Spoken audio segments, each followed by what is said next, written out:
Hey book nerds, welcome to my channel. So today I'm going to talk about one of my favourite authors, and that is Agatha Christie.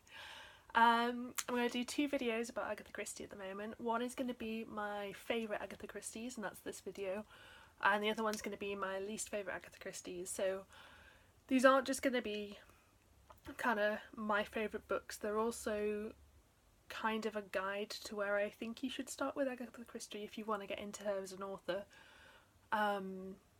So it's going to be it's all going to be spoiler free, so you don't need to worry about that, and it's going to be like a guide as to what I think you should read first if you're wondering where to start with her. So the first book I'm going to recommend is Death on the Nile, and this is actually her second book ever written, I believe. This is a Poirot book. I think every one I'm going to mention is, bar one, is a Poirot book. This is just a quintessential murder mystery. It's great to get a feel of Agatha Christie. I think it's the one I recommend most people start with, definitely. It's about her detective is Poirot, and he's a Belgian detective, and he goes on a cruise across the Nile, and someone gets murdered on this cruise, and the murdered person writes the name, writes a J in blood, and on this boat there is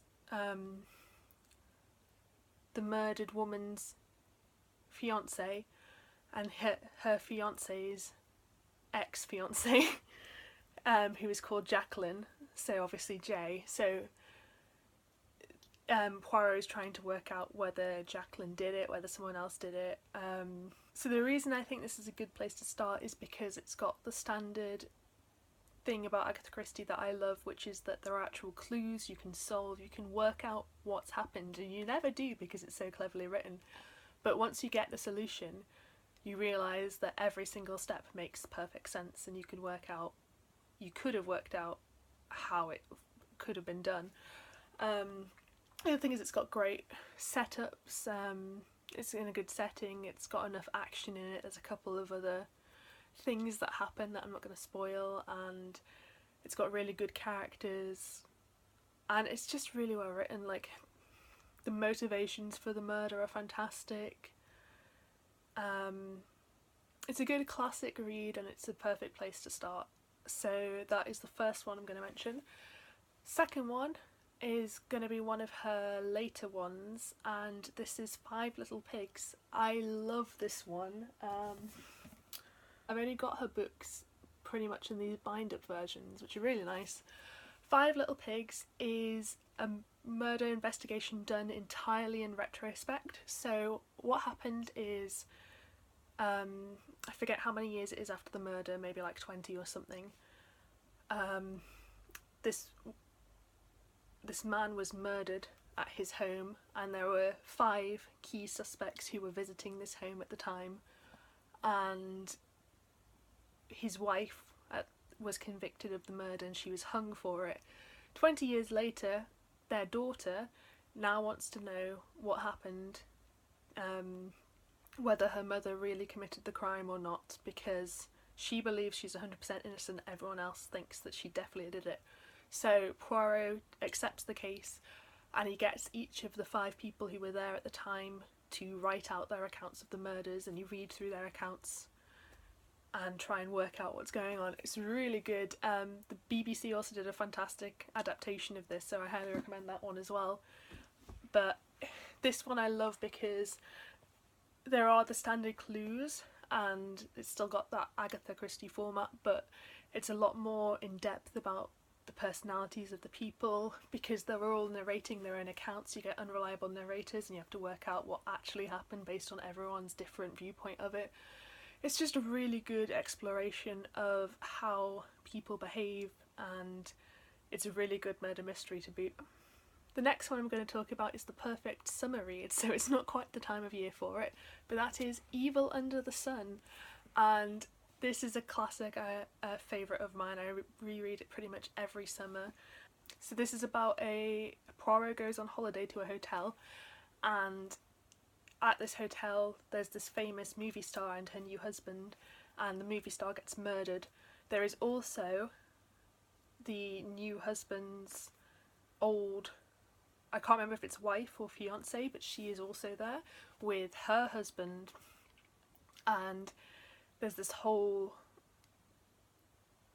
dynamic around that. There's all these, everyone in the hotel absolutely hates the movie star because she's very sexual and they don't think she's moral.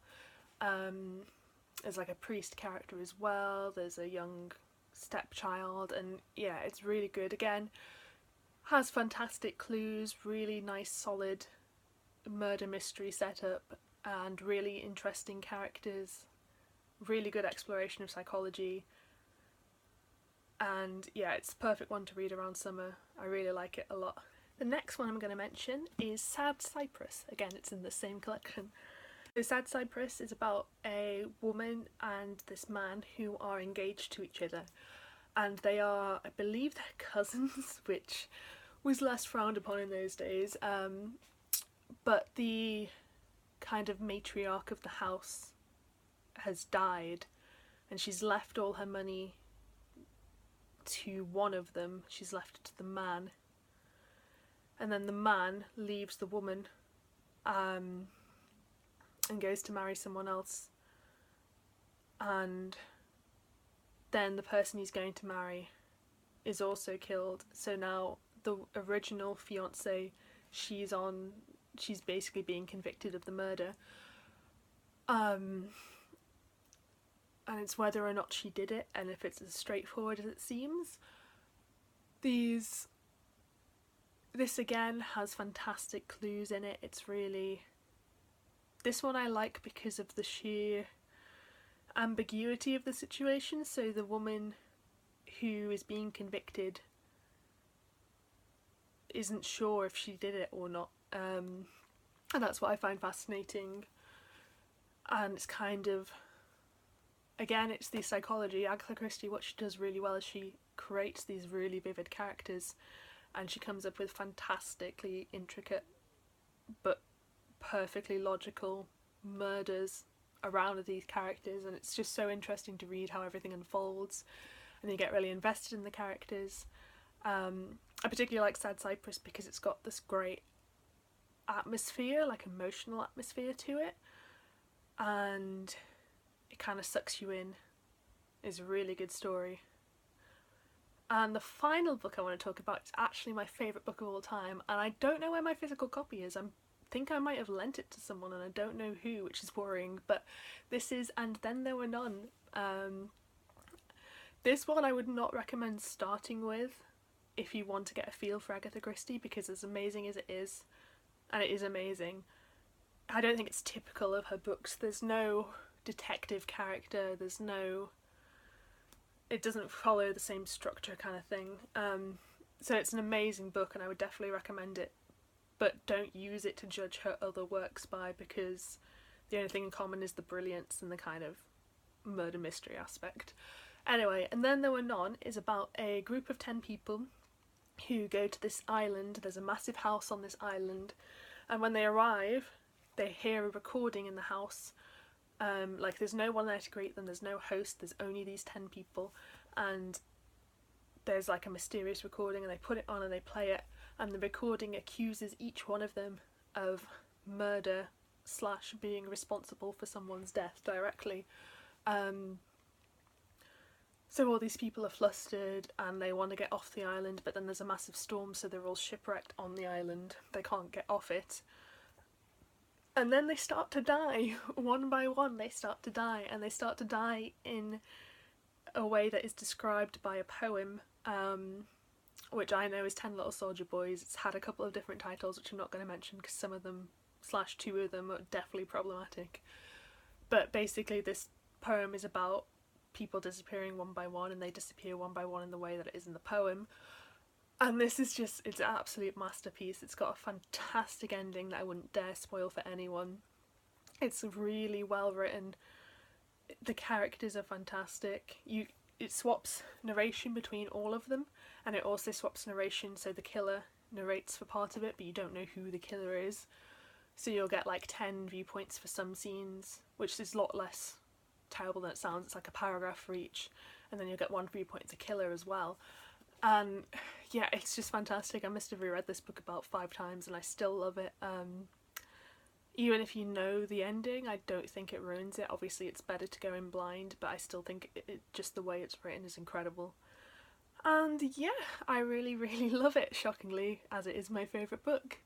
So yeah, that's just kind of a brief overview of my top 5 Agatha Christie books.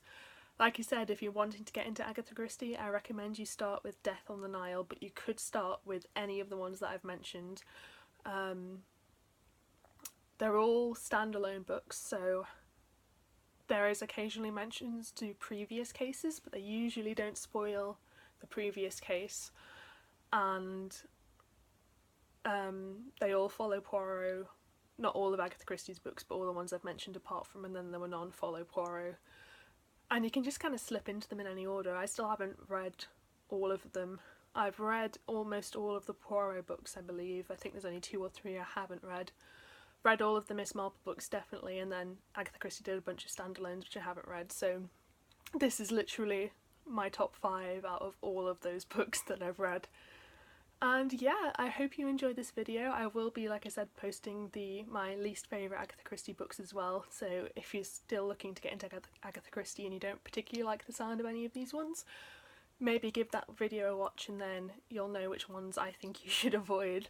But yeah, I hope you enjoyed this video. If you did, please give me a thumbs up, it helps me out massively. If you're an Agatha Christie fan, please let me know what your favourite books are, if you agree with these, if you disagree with these. If you've never read her works, let me know kind of what you think of how these sound, if you want any more information about them. I'm happy to talk about that as well. And yeah, thank you for watching and I hope to see you next time.